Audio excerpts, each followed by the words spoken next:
Au nom du groupe Europe des Nations et des Libertés, M. Schaffhauser.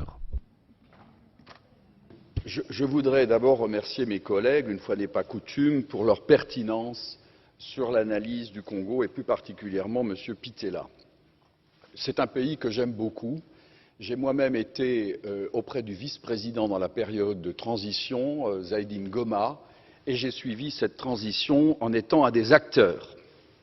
La difficulté du Congo RDC, c'est sa richesse.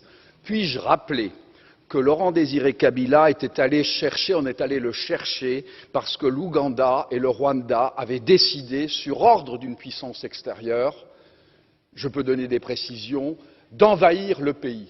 Puis-je rappeler que pendant que Laurent Désiré Kabila envahissait le pays, un certain nombre de sociétés signaient des contrats. C'étaient des sociétés américaines.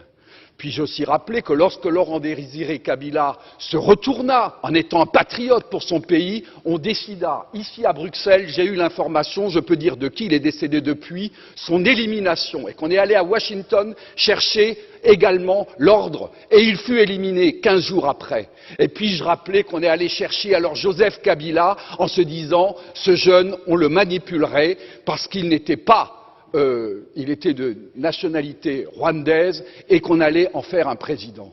Tout ceci est de la manipulation. Ce qu'il faut pour la République démocratique du Congo, c'est une souveraineté retrouvée, une armée qui se batte effectivement, une MONUSCO qui est au service de la paix et qu'on arrête les prédateurs qui sont liés au crime organisé et avec des États hypocrites liés à des multinationales. Je vous remercie.